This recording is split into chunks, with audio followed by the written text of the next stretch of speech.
Bonjour tout le monde, bienvenue dans Chant des Boaz. Aujourd'hui, nous allons parler d'un thème sans tabou qui sera un petit peu, je crois, par la grâce des dieux sucrés, avec notre invité de marque qui est à la hauteur. C'est Pasteur Nancy Chiwewe, à qui j'ai dit bonjour Pasteur. Bonjour Maman Marie, bienvenue. Merci. En tout cas, grand merci d'avoir répondu à notre invitation. C'est un plaisir. Je suis très contente d'être là. Voilà, aujourd'hui, nous allons parler sur comment préparer sa nuit des noces. Vous êtes... moi, je vous connais, alors j'aimerais d'abord que vous puissiez vous présenter. Et donc, j'ai tellement de casquettes, mais bon, vous m'avez appelé pasteur, je suis pasteur, je suis mère de famille, je suis entrepreneur, je suis dans tellement de choses, mais je voudrais qu'on se limite à ça. Mère de famille, pasteur, maman, marraine, voilà, c'est là que je voulais finir, marraine. Et donc le sujet va vraiment plus s'attacher à moi quand je prendrai la casquette de marraine, parce qu'il faudrait que j'ai à mon actif 8 filles et quelques autres qui sont en attente, et donc une certaine petite expérience par rapport au sujet, et ça va nous aider. En tout cas, merci beaucoup à vous, Maman Nancy. Bien avant qu'on puisse justement entrer dans le vif du sujet, on aimerait d'abord savoir quel est votre petit parcours bien avant d'accéder au mariage. Ok, il faut dire que pour quelqu'un comme moi, le parcours est grand et long. Cependant, je voudrais prendre une petite portion de mon parcours qui cadre avec le sujet pour que je ne m'écarte pas. Alors, je me suis mariée quand même assez jeune, après juste que j'ai eu mon diplôme de licence. Et je me suis rendu compte plus tard que je n'étais pas assez préparée pour le mariage, ni pour la nuit des noces. Parce que, comme vous le savez, dans la société africaine, il est très rare de voir un parent parler de ces choses-là avec son enfant, son propre enfant. C'est vraiment un sujet tabou. Oui, il peut facilement discuter de ces sujets avec l'enfant de quelqu'un d'autre, mais pas son propre enfant. C'est qui a fait avec ma mère. On n'a pas eu le temps de discuter de ces choses-là. Et je suis tombée sur une autre mère, ma marraine, que j'aime beaucoup, mais qui parlait pas beaucoup. Qui était assez timide, mais quand même son mari, lui, pouvait toucher 2-3 petits mots, mais c'était pas suffisant. C'était pas suffisant, et ça m'a quand même demandé un bon moment d'adaptation dans mon ménage. Il fallait que j'apprenne beaucoup, et je le dis souvent dans mes enseignements, moi le Saint-Esprit m'a carrément tout appris. Je n'étais pas préparée, que ce soit psychologiquement, physiquement, émotionnellement. En tout cas, je n'étais pas préparée. Mais avec le temps, j'ai vu le Saint-Esprit commencer à travailler sur moi, sur ma personne, et sur le fait que j'étais en train de partager la vie avec quelqu'un. Il n'était plus que question de moi, mais question de partager la vie avec quelqu'un d'autre. Et aussi le fait que je n'ai pas grandi avec mon père. J'ai passé beaucoup de temps avec ma mère, ce qui fait que je connaissais pas les routines d'un foyer équilibré, les routines d'un foyer où il y a papa et maman. Généralement, les filles agissent comme leur mère agissent. Parce que je vois maman réagir de cette façon en face de papa, je réagirai de la même façon quand je serai maman. Mais moi, je n'ai pas eu cette figure-là. Alors, c'était quand même assez difficile les 2 premières années de mon mariage. Oh là là, c'était quand même assez difficile. Mais bon, avec le Seigneur, les choses se sont améliorées. Aujourd'hui, je peux m'appeler marraine, et j'ai même quelques enseignements à donner là-dessus. En tout cas, Dieu soit loué pour ça. Amen. Parce que vous étiez à l'école du Saint-Esprit. Amen, et vous lui avez cédé de la place, il a parlé, vous êtes laissé, vous aviez été également sensible à cela. Exactement. Parce que la plupart de marraines ne disent pas exactement en fait aussi ce qu'il y a dans le mariage. Exactement. Aussi, on peut dire ce qu'on peut dire, mais bon, les expériences sont différentes. C'est pas parce que telle chose a marché dans mon foyer que ça marchera pas forcément dans le foyer de quelqu'un d'autre. Ce que nous donnons, en fait, ce n'est que le squelette, mais chacun de nous, chacune des filles, des femmes, va l'habiller à sa manière, de manière à ce que ça corrobore avec son foyer qui est différent de celui de sa marraine. En tout cas, merci beaucoup à vous, Maman Nancy. Merci. Et là, on aimerait déjà entrer dans le vif du sujet. comment préparer sa nuit des noces, parce que nous voyons il y a des jeunes gens qui sont déjà passés à l'étape de la dot et là ils sont en plein préparatif du mariage. Mais comment ils peuvent préparer leur nuit des noces? Là on parle de l'homme et de la femme. L'homme et de la femme. Je voudrais d'abord parler de la femme parce que je suis une femme. Il y a aussi un problème qui se pose bien avant que j'entre dans le sujet, c'est que il y a des jeunes, et on est au 21e siècle, qui consomment déjà le mariage avant la nuit des noces, et donc ça devient qu'une formalité. Alors il y a aussi de ceux-là qui attendent pour commencer ensemble et vivre ensemble les choses, mais aussi il y a aussi de ceux-là qui peut-être ont connu aussi cette vie avant, mais pas avec le partenaire qui les prend. Vous voyez? Et donc, ce n'est pas de la même façon que cette nuit des noces doit se préparer. Une nuit de noces d'une jeune fille vierge qui n'a point connu d'homme et d'un homme chaste qui se mettent ensemble, on les prépare pas de la même manière que deux autres jeunes gens qui ont déjà eu de vie avant cela et puis qui viennent se mettre ensemble, ou alors des autres jeunes gens où l'un a déjà connu d'autres partenaires et l'autre n'a jamais rien connu avant, et donc tous autant qu'ils sont, ils ont une certaine préparation particulière. Mais s'il faut que je parte sur des bases qui leur sont communes, je parlerai d'une préparation spirituelle, d'une préparation physique, d'une préparation émotionnelle. Je pense que les trois étapes-là sont très importantes pour... Psychique également. Psychique, oui, c'est comme ça que j'ai dit psychologique, oui. Ces trois étapes-là sont vraiment importantes. C'est vrai qu'on peut y ajouter d'autres préparations, mais ça, c'est très important. Alors, je vais prendre la première étape, qui est la préparation spirituelle. Quand nous lisons Genèse 2, le verset 24, la Bible est en train de dire, c'est pourquoi l'homme quittera son père et sa mère et il va s'attacher à sa femme pour qu'ils deviennent une seule chair. On voit deux êtres humains différents qui sont appelés à devenir une seule être. Un seul être, je voulais dire. Alors, quand ils se mettent ensemble, ce n'est pas comme si je suis là, maman Marie est là et puis on devient un seul être. C'est pas ça. C'est parce que ils vont passer par une certaine intimité qu'ils deviennent un seul être. Et j'aimerais attirer l'attention sur les jeunes gens qui pensent que ce n'est qu'un acte banal, qu'une satisfaction des besoins simples. J'attire l'attention en leur disant que ce n'est pas ça. Quand on devient un, c'est qu'on est en train de tout partager, maman Marie. On ne partage pas seulement le plaisir, on ne partage pas seulement la sueur, on ne partage pas seulement, je sais pas moi, l'ambiance, l'atmosphère, mais on va un peu plus loin. Il y a aussi le spirituel qui entre en jeu. Oui, qui entre en jeu. Ça veut dire, je viens avec mes démons, je viens avec mes poursuites familiales, je viens avec mes réclamations familiales et je suis en train de les partager avec mon partenaire. Et lui aussi, il vient avec les siens. Et donc, si spirituellement je ne suis pas assez préparé, je peux me retrouver dans une situation où bien ça devient lourd, ça devient beaucoup. C'est comme ça qu'aujourd'hui nous assistons à des choses telles que les gens qui se marient quelque temps après, l'homme meurt, où ils s'entendent pas, il y a le divorce qui s'installe parce que tu viens avec ton bagage, je viens avec mon bagage, on met ensemble, ce n'est plus le même niveau, hein. Ça devient doublement ce que nous avions et le combat devient aussi plus fort. Et donc ça demande également de la maturité spirituelle quand on y entre. Exactement. C'est comme ça que moi personnellement, je passe toujours par des séances de prière avec mes filles, mais aussi avec les garçons. Mais je fais ça de manière séparée pour éviter qu'il y ait des problèmes et tout.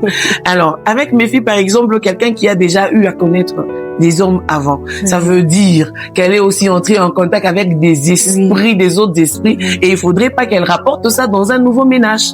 Et donc, ce que nous faisons d'abord, c'est se débarrasser de tout ce que nous avions. S'il y a des prières de délivrance à faire, nous le faisons. S'il y a des prières de repentance que nous avons à faire, nous le faisons. Et nous demandons une restauration. Maman Marie, le Seigneur restaure vraiment. Et vous allez vous sentir libre. Vous aurez même l'impression, il y a une qui m'a dit, maman, j'ai eu l'impression de le faire pour la première fois. Ah, Dieu se loue. Vous voyez, exactement. Le Saint-Esprit n'a pas de limite. Le Saint-Esprit est capable de tout. Mais c'est pas aussi une façon d'encourager.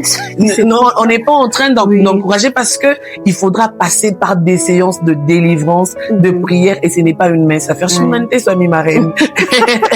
Cependant, quand c'est une fille qui est vierge, on va l'équiper, par exemple, avec des prières, des préparations sur le plan spirituel, et puis l'aider à grandir un peu, de manière à ce que, quel que soit ce qu'elle va affronter, qu'elle soit en mesure, soit de le repousser ou de briser carrément et d'évoluer avec son partenaire. Et dans les cas pratiques, maman Nancy, comment une jeune femme peut se préparer pour sa nuit des noces? Pour sa nuit des noces, spirituellement, on est toujours dans le spirituel.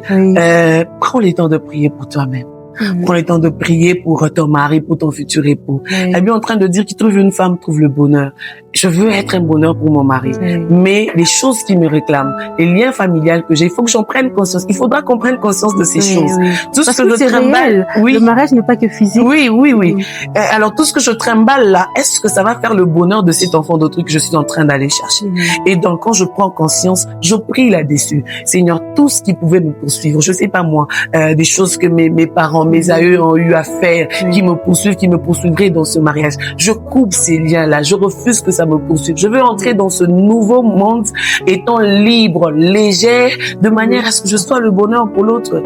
Et c'est toujours important d'être accompagné par quelqu'un qui s'y connaît.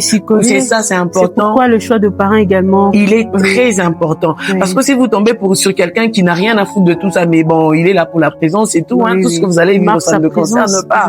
Alors, on peut le faire comme ça, mais si vous sentez peut-être que vous avez choisi une personne qui n'est pas à la hauteur, faites recours à des hommes de Dieu, faites recours à des femmes de Dieu, par exemple. Papa, je veux me marier, mais je sens qu'il y a tel esprit dans ma famille. Quand je regarde mes sœurs, quand je regarde mes tantes, quand je regarde ceux qui sont mariés avant moi, il y a ça. Et vous allez passer par des séances de prière très bien préparées. Vous allez y entrer légère et ça ne sera pas un problème, que ce soit pour l'homme, que ce soit pour la femme. Ça doit se faire de cette façon-là pour qu'on soit tous les deux neufs dans le mariage. Sans beaucoup de trucs à touche à beauté au sachet. Exactement. Parce que le Saint-Esprit a fait été le travail, et puis les liens ont été coupés. Et voilà, donc, parce que dans la plupart des cas, les gens se préparent uniquement sur le plan physique, et non sur le plan spirituel. Mais c'est après, au cours du mariage, ils commencent maintenant à faire face aux réalités aux conséquences spirituelles. Exactement. Que c'est ce que je suis en train de dire. Quand on parle de faire une seule chair, ce n'est pas physiquement, c'est d'abord spirituellement. Moi, je dis souvent à des jeunes filles que j'encadre que, même quand vous prenez le temps de vous embrasser, vous pensez que c'est rien, c'est pas rien. Pourquoi vous fermez les yeux? Pourquoi vous fermez? C'est peut-être banal, mais c'est vrai.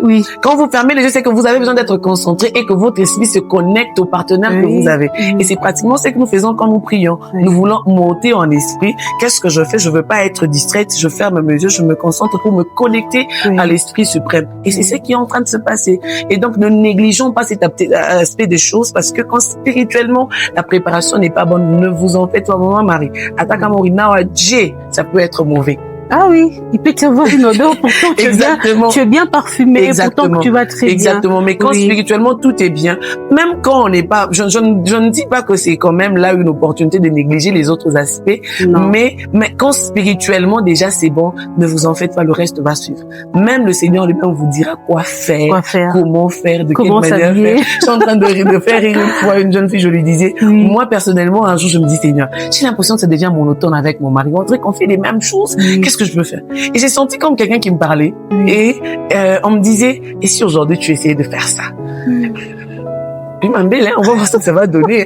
Quand il arrive, je lui dis, chérie, je vous dis un peu essayer ça. Maman, ça tient. Il me dit, qu'est-ce que tu as fait? C'est important de prier ce rapport. Mais les gens pensent que nous devons prier que pour... Maman, c'est important. Il me dit, qu'est-ce que tu as fait? Tu fréquentes qui t'a dit rien? Je n'ai rien fait. Et je lui ai dit, le Saint-Esprit m'a appris. Par moment, nous pensons que le Saint-Esprit ne nous parle que par une grosse voix. Non, par moment, il n'est même pas dans toutes les extravagances que nous imaginons et pensons. Mais une petite voix qui te parle à l'intérieur de toi. C'est comme ça que la Bible dit, heureux ceux qui se confient en l'Éternel parce qu'ils trouvent dans leur cœur des chemins tout tracés. Ça veut dire, il peut te convaincre de faire un mouvement. de faire un geste, de t'habiller d'une certaine manière, de réagir d'une certaine manière. Et quand tu es attentif, et voilà, ça donne quelque chose de bon, quelque chose de beau. Et donc, le spirituel, c'est la base. Maman Nancy, dans les cas pratiques, comment est-ce que la jeune fille peut se préparer? Là, je pense qu'on est déjà équipé sur le plan spirituel. Directement, nos jeunes gens, de partout vous nous écoutez, il est important de se préparer vraiment sur le plan spirituel. C'est un point très capital. Et dans les cas pratiques, quand on parle de cas pratiques, déjà je vois le plan émotionnel et le plan physique. C'est là que vous voulez. Oui, dans le plan physique. Avant de prendre le plan physique, il faut prendre les plans émotionnels. Nous devons apprendre à nous préparer. Quand je parle émotion, je parle un peu psychique aussi. Il faut se préparer à vivre quelque chose de bon. Mais tout en se disant Et là, s'il vous plaît, maman Nancy, est-ce que pour un chrétien, pour une jeune chrétienne, elle peut aller voir un sexologue ou un psychologue, question de le préparer dans ces sens? Oui. Parce que par rapport à la foi, les jeunes gens pensent que non, ça on ne peut pas faire. C'est uniquement le Saint-Esprit. Non. Moi, je pense que toutes ces personnes-là, les Seigneurs les a envoyées pour nous. Il y a des choses que peut-être moi je maîtrise pas, mais que le Seigneur a inspiré un sexologue qui connaît mieux que moi et qui peut m'inspirer. Du moment où ce ne sont que des conseils qui peuvent m'aider à aller de l'avant, je vois pas où est-ce que c'est mauvais. Sinon, pourquoi on consulterait quand on va à l'hôpital? Il est en train de faire son travail. Et donc, si vous sentez que vous avez besoin d'une préparation d'un petit sexologue et que vous en avez le moyen, allez-y. Parce que de toutes les façons, dans les barènes, nous ne connaissons pas tout non plus. Nous apprenons tous les jours. Mais eux, ils ont étudié, ils savent exactement. Parce que aussi, il faut qu'on se le dise. Vous avez parlé sans tabou. Oui. Dites quelque chose. La nuit des noces, au moment, nous y allons avec des idées telles que je dois être satisfaite. Donc, ça doit me plaire, il sera à la hauteur, Parfois, elle sera à la hauteur. Souvent, ce n'est pas le cas. Très souvent, ce n'est pas le cas parce que nous avons besoin de temps de nous découvrir d'abord nous-mêmes et puis de découvrir le partenaire qui est en face de soi. Parce que nous ne jouissons pas tous de la même façon, nous ne réagissons pas tous non plus de la même façon. Et pour se connaître, ça peut prendre combien de temps? Ça prend du temps. Il y a des gens qui pensent que c'est une semaine. Non, ça prend du temps. Moi, je me rappelle que j'ai eu mon premier orgasme après 2 ans de mariage. Et donc, quelqu'un peut être dégoûté du mariage. Voilà. Pensant que c'est n'importe quoi. Moi, j'ai eu une dame qui me dit, moi, je trouve que c'est n'importe quoi le sexe. Oui. Je ne me retrouve jamais, j'ai l'impression que je ne suis là que pour satisfaire mon mari. Et tout ce que les gens disent que non, le sexe c'est bon, c'est exactement. Elle me dit, je comprends pas comment les autres femmes prennent ça avec autant d'importance. Moi, je retrouve, je lui ai dit, maman. Et ça vous a pris 2 ans? Ça m'a pris du temps. Ça m'a pris du temps. Là, je crois que c'est là. Et donc, il faut être attentif et tout. C'est comme ça que je parle de la préparation émotionnelle. C'est vrai, c'est une première nuit. Il faut se dire, c'est vrai, je vais vivre quelque chose de bon, mais il faut aussi s'attendre à tout. Et aussi se laisser entre les mains du Seigneur. La Bible est en train de dire l'amour est patient. Ne sois pas non plus avide de plaisir. Je ne veux que ça, ça. Non. On y va mollo, on va apprendre, on va se connaître et petit à petit, on arrivera à un niveau où, en tout cas, je sais que je touche là, je l'ai eu. Elle sait que je touche là, je l'ai aussi eu. Mais il faudra être préparé émotionnellement. Ce n'est pas toujours bon le premier jour et surtout quand on est une jeune femme vierge, généralement c'est bizarre. Il y a tout ce qui vient avec, il faut être déviergé, toutes les petites douleurs et tout. Peut-être même le stress, peut-être même les et la grossesse aussi peut intervenir. Pardon? La grossesse également peut intervenir. Peut aussi intervenir. C'est qui peut aussi freiner à ce que le couple se découvre exactement. Exactement. Et donc il faut y aller mollo et être préparé psychologiquement, mais aussi le physique est très important. C'est aussi un aspect que particulièrement les femmes chrétiennes ne prennent pas en compte. Elles pensent que Dieu, le Saint-Esprit, c'est tout. Le TTS, le spirituel, comme ne les appelle pas. Le prophète Élie Kabanda. Il aime les appeler ou comme ça. Mais, s'il vous plaît, même le Saint-Esprit lui-même, c'est un esprit d'ordre, c'est un esprit qui va me laisser là où c'est bon, là où c'est propre, là où c'est... Le Saint-Esprit, en fait, le Saint-Esprit ne va pas habiter dans un corps qui n'est pas propre, qui n'est pas sain. Non. Quand il habite en toi, il va t'apprendre à être propre. Il va t'apprendre à prendre soin de toi-même. Il va t'apprendre à prendre soin de... J'ai ri un jour, le pasteur Réussite qui était en train de dire, tu t'as dans sa maman pour un zamani, na kanjwa ma poche. Papa n'a fait ça que baby me connaît dans mon poche. Ça fait rire, mais soit en fait, fait, exactement, ça fait rire, mais en fait, ce n'est pas banal, c'est vrai ce qu'il est en train de dire. Chère marraine, chère mère, chère maman, dans les églises, apprenons à approcher ces jeunes femmes-là. Elles ne connaissent rien. Nous paraissons où elles paraissent comme si elles connaissent. En réalité, elles ne savent rien du tout. Mais quand on a babaï kaboulé, au fond, il n'y a pas de connaissance. Se préparer physiquement, c'est important. C'est comme ça que vous allez voir la reine Esther. Après avoir été préparée spirituellement, elle va se laver, elle va se oindre. Et là, on va parler également de la lingerie. Voilà. Et quand une jeune femme est peut-être complexée par son physique, comment faire pour cacher ses Moi, larmes? je pense que il faut y aller franc. C'est important. Faut pas cacher. Il faut y aller franc. Maman Marie, quand vous me cachez vos défauts aujourd'hui et que je les découvre 2 ans après, ça fait très mal. Hein. Ça fait très mal, je me dis, elle a joué à l'hypocrite pendant toutes ces années pour que moi je vienne découvrir aussi, ça fait très mal. Mais quand déjà je vous montre ma face aujourd'hui, vous savez à quoi vous en tenir. Vous savez c'est quoi ma femme, c'est quoi la femme que j'ai en face de moi. Les femmes, je ne sais pas si nous voulons paraître parfaites à quel point, mais si l'homme t'a choisi, il t'a choisi. Et donc, il est dans le droit de connaître tes défauts corporels, comme toi-même. Il faut seulement pratiquement, en fait, cultiver sa confiance en soi, dire que s'il m'a choisi, je n'ai peut-être pas aimé ça, jusqu'au mariage, exactement, mais il m'a aimé, je ne pense pas que c'est ça qui va le repousser, je ne pense pas que c'est ça qui doit, mais aussi quand on sait qu'on a un certain défaut, mais on sait qu'on a des bons, sur les qualités que nous avons. Moi, je connais des femmes qui ont des poitrines généreuses, mais qui n'ont peut-être pas rien derrière. Mais bon, qu'est-ce que je fais? J'essaie maintenant de jouer avec ma poitrine. Je la mets en valeur, je fais en sorte que ça soit ça qui va plus intéresser mon mari. Le problème, c'est que quand nous nous concentrons plus sur nos défauts, nous oublions même d'entretenir les qualités qui peuvent même marquer de points en notre avantage. Prenez le temps de vous préparer. Vous vous connaissez, je me connais. Je sais que j'ai des belles jambes. J'ai des belles jambes. Bon, voilà. Je sais que je n'ai pas une grosse poitrine comme moi, là. Pour moi, j'ai ma citron, tout. Alors, je ne peux même pas miser sur ça. Alors, je me concentre sur autre chose. Je me concentre sur même ma lingerie à moi. Elle sera en fonction de ça. Je sais que c'est ça que j'ai. C'est important aussi de se connaître. Oui, c'est dans ça que je vais me concentrer. Je sais que je suis comme ça et donc ma lingerie, je vais la choisir en fonction de ma morphologie. Je prends soin de moi. Je sais me laver. C'est important. Les jeunes femmes que nous voyons ici, maman Marie, on a femme Isa. Il y a des moments, je suis du genre à beaucoup aimer les câlins. J'aime les câlins. Il y a des moments, tu vois, maman,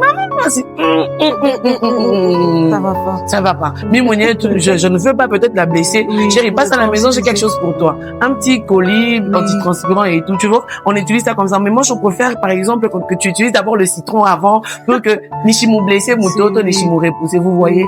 Il faudra que les jeunes femmes apprennent à s'apprêter. Maman, vous savez, il y a des petits trucs, peut-être que nous ne sentons pas sur nous-mêmes, mais que l'autre peut sentir facilement. C'est ça. Les mauvaises odeurs, mauvaises haleines, ce sont des choses qui dérangent dans l'intimité. Ce sont des choses qui dérangent. Ça peut même déconcentrer le partenaire en face de soi. Alors chère sœur, c'est important. Poser des questions. Moi, en tout cas, je pose des questions. Mais comment tu me sens? Tu penses que ça va? Entre femmes, parlons-nous. Est-ce que tu penses que je sens, il y a une petite odeur? Est-ce que mes aisselles, ça va? Est-ce que ma bouche, ça va? Quand on te dit, parfois, c'est facile de se sentir soi. Il faut peut-être essayer de faire ça. Exactement. Oui, et vous essayez exactement.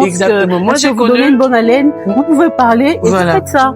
Moi, j'ai connu une amie, une très belle femme, en tout cas avec beaucoup de qualité et tout, mais qui avait un problème de mauvaise haleine.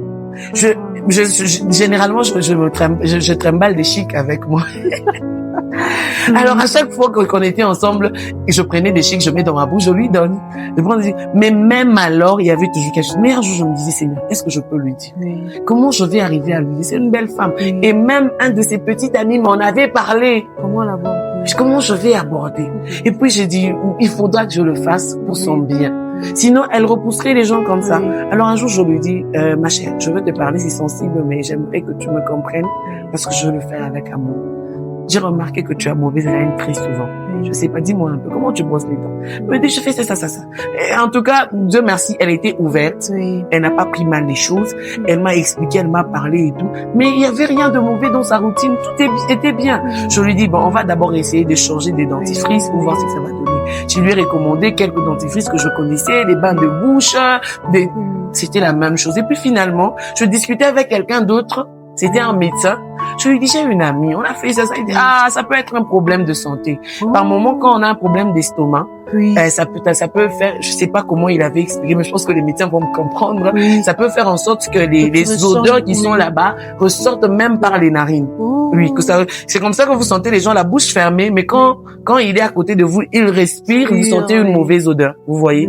Mais si je ne l'avais pas fait, et qu'elle n'était pas allée consulter, qu'elle s'était pas fait traiter, elle aurait des problèmes. C'est parce que aussi, elle a reçu ces remarques avec bienveillance. Exactement. Le problème aussi avec les jeunes femmes, c'est qu'on pense tout connaître. Qu'est-ce qu'elle veut me dire? Elle veut dire qu'elle sent bon. Elle veut dire, et pourtant, il faut être réceptive. Parce que tout ce qui se passe autour de nous, ça peut être important pour nous. Et donc, la préparation physique est importante. La bouche, j'insiste là-dessus. La bouche, je sais pas moi, les oreilles, les aisselles, le bas même. Prenons soin de tout ça. Rasons, arrangeons-nous, soyons prêtes. J'ai été en train de suivre une petite vidéo où on dit, il m'a choisi dans ma modèle. Modèle cani, ni pour quoi et qui. C'est quoi cette histoire-là? C'est qui est propre, c'est tu te rases, c'est bien, c'est propre, parce que quand nous avons les poils, ça transpire, les transpire, amonini, même les infections vont venir avec. Mais quand c'est bien propre là, ça connaît, c'est Merci beaucoup, maman Nancy. Merci également de nous avoir suivis. Je suis moi, personnellement, je suis très satisfaite. Je suis vraiment très satisfaite. Alors, un message à ceux-là qui sont peut-être déçus, parce que elle a été déçue plusieurs fois. Se demande à quand son tour. C'est peut-être une jeune femme ou un jeune homme. À chaque fois qu'il essaye, à chaque fois qu'elle essaye de se lancer dans une nouvelle relation, ça ne matche toujours pas. La plupart du temps, s'il y a un message que je peux leur donner, c'est que la plupart du temps, nous trouvons que le problème, c'est avec les autres. Oui, on a toujours tendance à pointer les autres du doigt et à s'oublier soi-même. Mais il est important de faire un travail sur soi-même d'abord, avant de se donner aux autres. Bon, je dis même aux jeunes femmes, on est là. Est-ce qu'il travaille? Est-ce qu'il fait? Mais toi, qu'est-ce que tu as à aller apporter à cet homme-là? C'est très important. Et donc, faites un travail sur vous-même. Asseyez-vous un moment. Posez-vous des bonnes questions. Est-ce que je suis ce que je pense que je suis? Est-ce que physiquement, spirituellement, qu'est-ce que je peux arranger? Qu'est-ce que je ne peux pas arranger? Peut-être que je parle mal. Peut-être que j'ai un mauvais langage. Peut-être que j'ai mauvaise haleine, comme on vient de le dire. Peut-être que il y a quelque chose que je dois arranger. Oui, que je dois arranger. Et donc, d'abord sur vous-même. Et c'est important de parler avec le Saint-Esprit. Vous savez, les hommes peuvent ne pas nous dire certaines choses, mais le Saint-Esprit sait nous le dire. Moi, j'ai un témoignage à ce sujet. J'espère que ça va me prendre 2 minutes.